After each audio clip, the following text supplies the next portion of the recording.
There's one more thing that look at that smile. Just look at that smile. I'm so excited about it.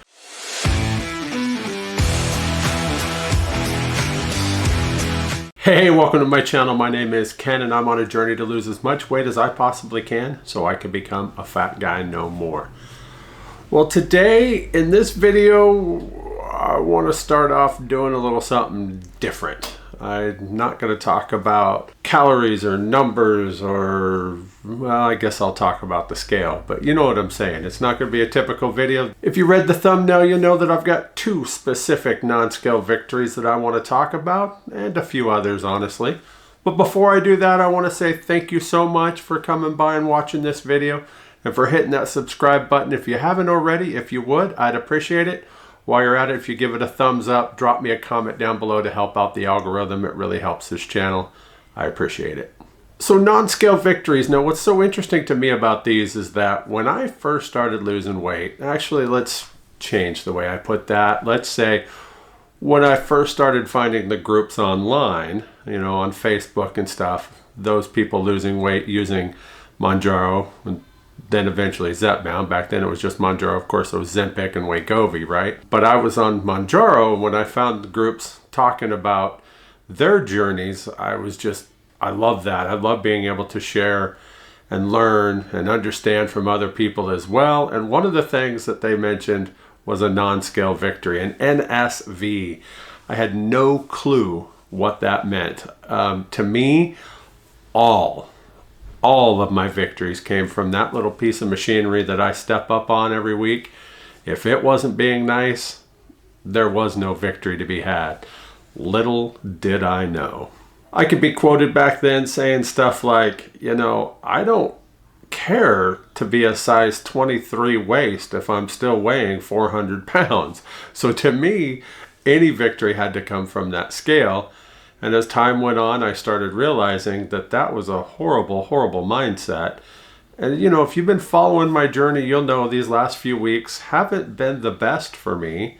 It's been a lot of struggles. You know, I've been driving that struggle bus, as they say. But there's been a few other things that have popped up that have caught my attention that make me realize just how far I've come. So I want to look back at a few of my best and my most favorite non-scale victories. And then I'll tell you about the two newest ones that really have me excited.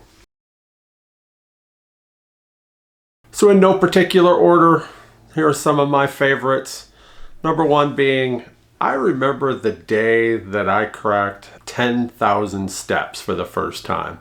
I haven't done it that many times, to be honest with you, even with my treadmill time, which I don't know if it actually tracks it properly, you know, using my Apple Watch or not, but I remember the first time that I hit over 10,000. I was in Cleveland. I was on a baseball trip with a friend of mine. It's in Cleveland just a year ago, April. So April of 23. We started off going by the house on the outside, you know, that was filmed for the movie A Christmas Story. We went and did it. We did not take the tour, but they do have a museum right across the street. So we went and walked through it and the gift shop and got our picture, you know, there with the house. We did it. And then we went to the Cleveland Guardians game versus my Seattle Mariners.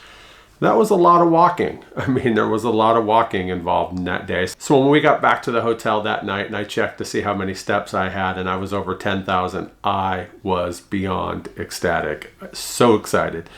That is a major non-scale victory for me, to be able to do that much walking at one time. And if you remember, back then, I still had my cane. I had to have that thing with me everywhere I went.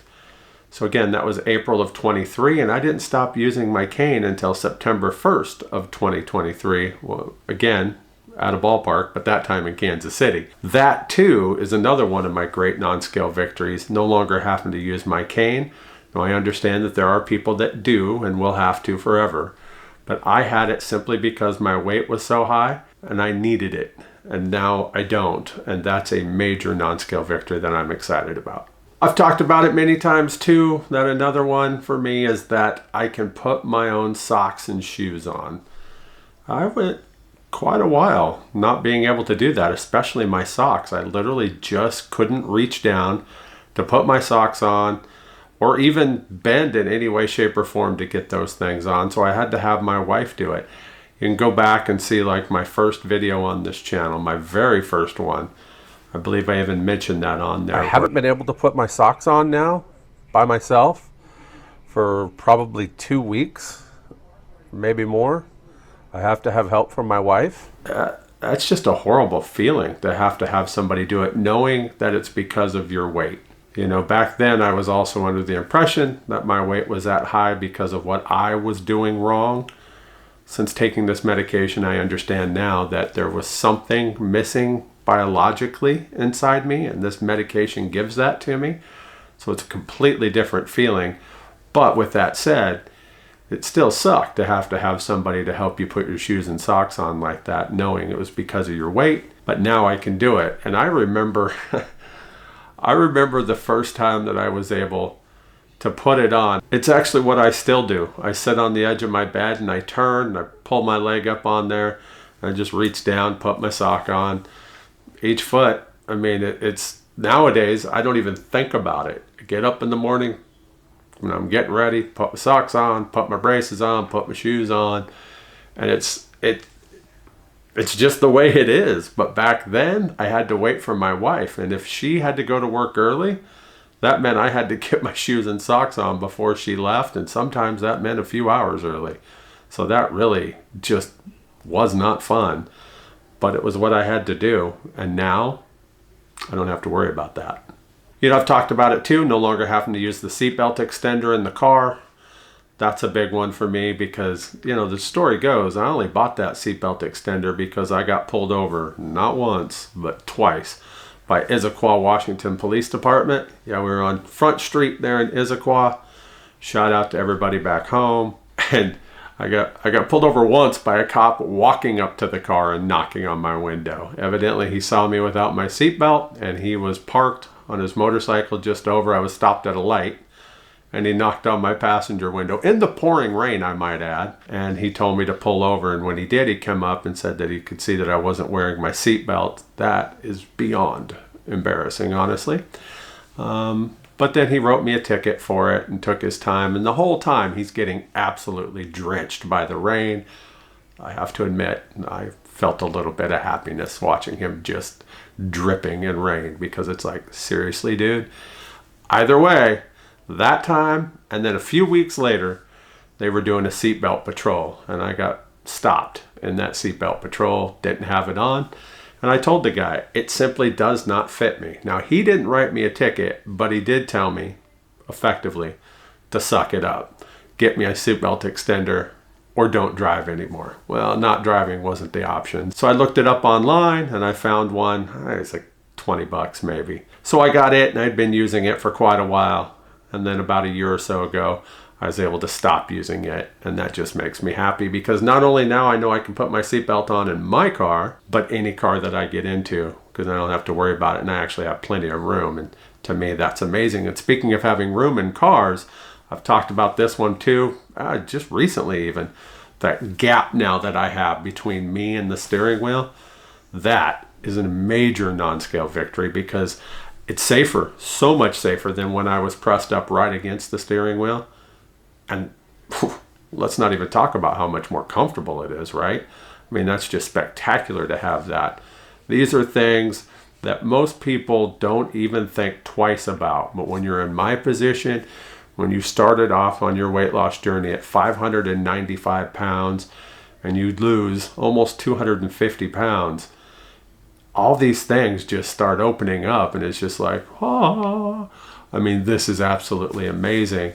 And it's all these non-scale victories. And I love recognizing these things, you know, not having to sit down in the kitchen when I cook anymore. I literally used to have a chair in there, especially if I was going to be chopping vegetables or something, doing stuff like that. I just couldn't stand. I could not stand that long. So I had to have a chair. I've shown that video before of me making Hoppin' Johns on New Year's Day a couple years ago. My wife took it mainly because my dog Boomer kept watching my every move. But it did show that I was sitting in that chair while I was at the stove, actually, because I just physically couldn't stand any longer.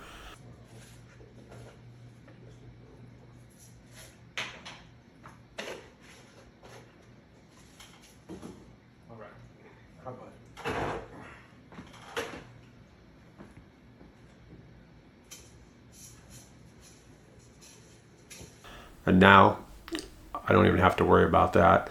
I just go in, do what I got to do, and away we go. And it has really, really brought up my love of cooking again, because that's, I don't know, man. I've talked in other videos where I love cooking. It's kind of a bummer when you're when you can't eat a whole lot, but I still love cooking, and so I'll make different things at times. And I don't know. I love being in the kitchen. I love creating different foods that just taste amazing, that are healthy. That's the biggest thing for me before. Back in the day, it was always about, what's the biggest cheeseburger we can make? How many patties can we get on there? Let's throw an egg on there. Let's throw some peanut butter on there. That's right, I said peanut butter. Try it. Maybe. You know, it's not the healthiest, but it's actually quite good. You know, just different things like that. What else can we deep fry? You know, those kind of things. And nowadays, it's about, you know, how much plant-based protein can I pack into a meal? For instance, tonight, I've got myself a butternut squash that I'm going to be roasting. Then I'm going to make my own sauce for it, but I'm going to be using some textured vegetable protein as well as some soy chunks to it. I'm going to doctor that up with some potassium chloride to give it a good salty flavor, some Italian seasoning. Good stuff. Lots of fiber, lots of protein. Such a great meal. Cheap and easy to do. I mean, really cheap and quite easy to make. The longest it's going to take is roasting that spaghetti squash, and while it's roasting, I could be making my tomato sauce and get it ready. So yeah, quick, easy, and the best part about it is the amount that I'll make will give me probably about 4 to 5 meals. So if I don't get it all ate by the end of this week, I can freeze it, have pack ready to go. You know, I do it in the vacuum pack things. So I'll put the squash in with it, and then some sauce on top of it, freeze it in one. Then all I got to do is, when I'm not feeling like cooking, pull one of those out of the freezer, let it thaw, microwave it. Good food, cheap and easy. So again, I love cooking, and the fact that I can now stand in the kitchen to do this and make even healthier meals. You know, I remember back in the day when everybody thought healthy was a salad and some cottage cheese, right? That stuff's boring, absolutely boring. And that cottage cheese has way more salt than I would want to eat. So now I love making good food. Oh, I make this amazing ramen dish as well. Oh, yeah, just starting, my mouth's watering a little bit just thinking about it. Yeah, I love eating, but I love eating even healthier food, stuff that I know is going to do good for me. And that too is a non-scale victory, because man, how things have changed. So before I get into those 2 non-scale victories that have really, really impacted my life this week, I want to talk about one that I should have talked about a long time ago. I've kind of talked about things a little bit, and that is my braces. As you know, if you've been following me here, I have a leg brace on each leg. It's actually just above the ankle, right towards the calf, I suppose, all the way down, almost under the foot, like my toes stick out at the end. I've had the one since 1997. And then I got the other one just a few years ago. Well, I've lost enough weight now that I was able to get smaller ones made. And not only smaller meaning around, because my legs have shrunk in, right, from all the weight I've lost, but smaller height-wise. Check out this picture here. You can see that bigger one is the kind I've had forever, it seems like. This other one is the brand new one. And wow, what a difference. That's about 4 to 5 inches, I believe it is. Difference there on it, and that is amazing. Absolutely amazing. Not only are they easier to get on in the morning, they're easier to get off, they're much more comfortable. I don't know, these things are fantastic. Now, I don't begrudge anybody or anything, you know. I was thankful to have the ones that I did when I did. I wish I didn't have to have them, but unfortunately this is not it's not a weight issue. That's not why I've got these. I slipped on some ice back in college many years ago, back in 97, and it blew out some discs in my lower back, and it hit the nerves that control the right one. So I've got a drop foot, right? So I can't really lift it much. I mean, literally my toes can do like this, not much at all. So I have to have that to help me walk, which is, you know, fine. When I walk with it at night without it, you know, around the bedroom or whatever, I have to force myself to remember to lift that leg up. And even at that, sometimes with the foot dropping, catch your toe on the carpet. And I've almost gone down a few times. It's been a long time since I've fallen because of it. But It's not a fun thing. And the other foot is because my arch has been absolutely obliterated. Evidently, it's been this way for years, but no other doctor noticed it until Dr. Woods did just a couple years ago. So we're getting it taken care of, but I will have to have this brace on. But now, thanks to losing all this weight, it's smaller. And the truth is, I just got these, what was it, the end of August, I believe it is? And they're already to the point where I have to wear thicker socks, and I'm pulling the strings as tight as I can, the Velcro as tight as I can to get them to hold on. So they're getting loose. I'm going to have to go in and get those adjusted pretty soon, probably after the first of the year. And that, again, is an amazing non-scale victory, to think that not only they're already smaller, but just a few months later, I've got to get them adjusted again. So I've talked before about my clothes being loose, wearing smaller sizes, all that good stuff. I actually went through the closet the other day and was looking at some of my clothes. I want to show you this. This first one here, this red shirt here, this was a size 10X. This is what I was wearing when I started my journey.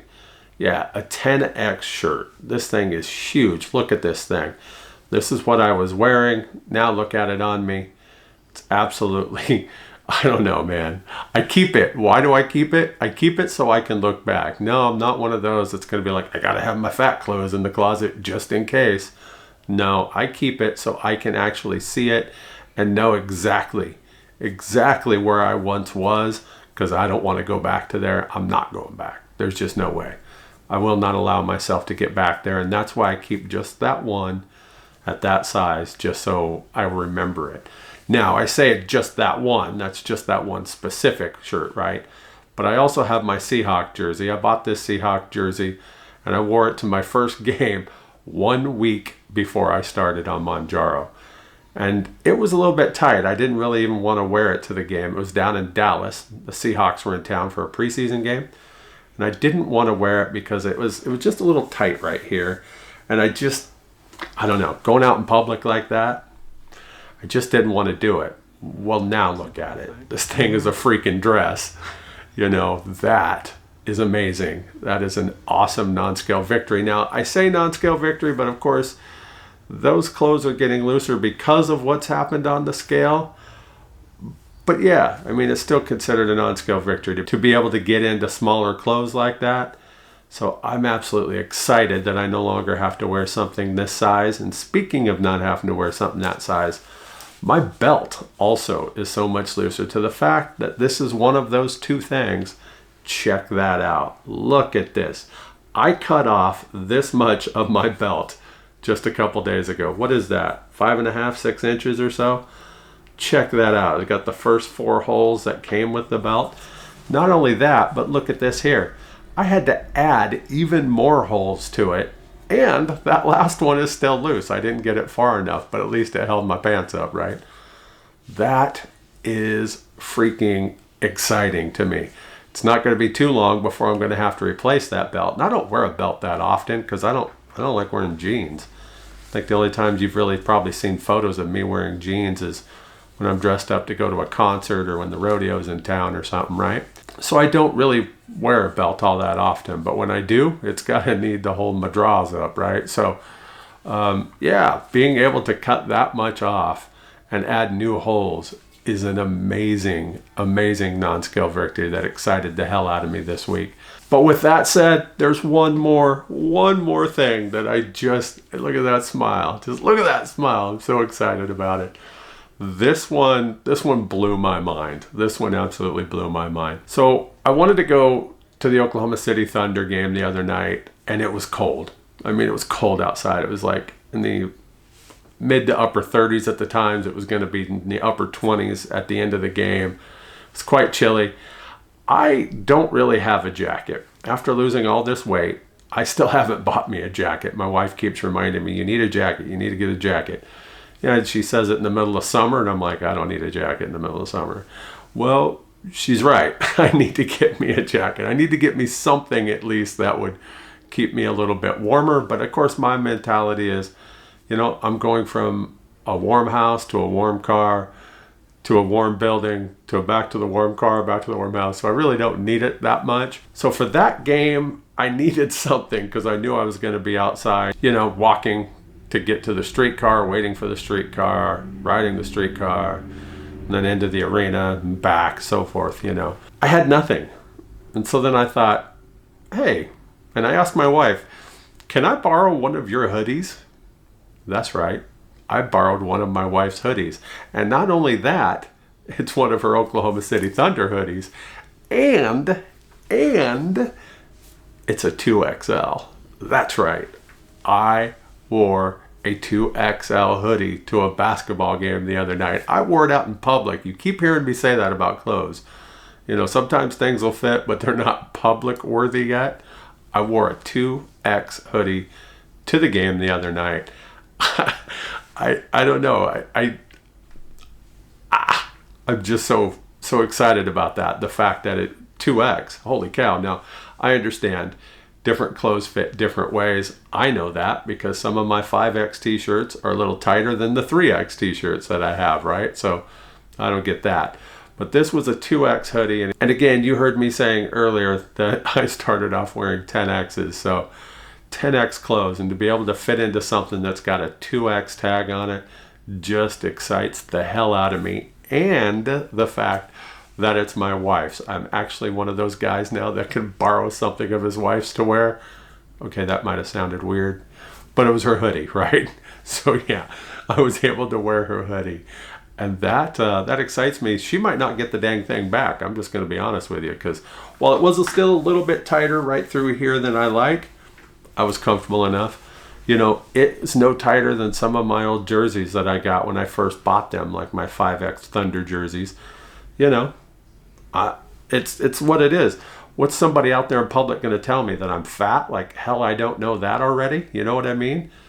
I know where I was. I know where I'm at now.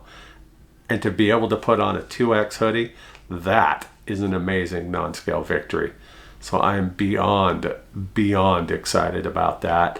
And that's the thing about non-scale victories, is when that scale isn't moving for you, you have to be able to find other ways to keep you moving forward, right? That these do it, man. I was pretty much walking on cloud 9 going to that game the other night, because I kept thinking, this is amazing. Absolutely amazing that I'm wearing something that's got a 2X tag on it. I never would have thought that I could have done that. When I lost all my weight back in 1997, when I had stomach staple surgery, I got down to a 3 to 4X. Never could I have put something else on like that. That's just fantastic. So I am a definite firm believer in non-scale victories and looking for those things. Sometimes you have to look, you know, sometimes you really have to look to find them. Sometimes they're much more obvious than other times. But either way, you gotta find those things to keep you moving, because during the slow times, when that scale's not moving like it's been for me, it's moved up more than it's moved down, it seems like at times. Finding a non-scale victory to celebrate will keep you motivated and keep you moving forward. And man, that's the name of the game. Just keep moving forward. That's why it sits right over there on my desk. So when I'm working, right here behind me is where I work every day. I can see that thing sitting there to help keep me motivated, because between it and all y'all that watch these videos, I know that I've got to keep doing this. I got to keep moving forward. And sometimes it sucks. Sometimes it sucks to sit down here and tell you, oh, I stayed the same, or I went up a couple, or even down one. You know, I used to have really big drops in weight, right? It's not so much anymore. But that fact that I've done that is just amazing. So many things. And let me also leave you with this last thing. Don't forget to take your measurements. Measurements are an amazing non-scale victory. To that point, just this morning, we took measurements. It'd been a couple months, honestly. I don't do it that often, but we did it, and I had lost 3 inches off my chest, and I lost 1.5 inches, almost a little more than 1.5 inches off my waist, and that's fantastic. My waist is now down to 57.5. I remember having to get pants that were like size 78s that I had to get to wear. I thought 74 was bad enough, and then I had to go up even higher. But yeah, 78s. And now the 56s that I wear are actually quite loose. I mean, very loose. That's why I got to have that belt, which, as I just told you, let me grab it again here. I cut a big portion off of it because that thing just hangs and loose there now. So absolutely love that. Man, these are the things that keep me motivated to keep me losing weight. And I hope every single one of you, if you're having a hard time on your journey, you find these things and celebrate them all, because that's the name of the game. You have to celebrate them. You have to let yourself know just how good you're doing. And the scale isn't always the best measurement at all, really. It's just yet another number, even though I know I rely on it a lot to determine how I'm feeling, mentally about stuff. It's not the overall. It's how you're feeling, how clothes fit for you, how you're moving, stuff like that. That's what really matters. So, hey, I'm going to end this video right here. But if you've watched it this far, if you would for me, drop in the comments below one of your favorite non-scale victories that you've celebrated. Let me know exactly what keeps you motivated, no matter what it is, and we'll celebrate it together, all right? Hey, thanks for watching. And as always, I'll see you in the next one. Thanks for watching. If you'd like to follow me on my journey to become a fat guy no more, hit that subscribe button and don't forget to hit that bell so you can get notifications every time I upload a new video.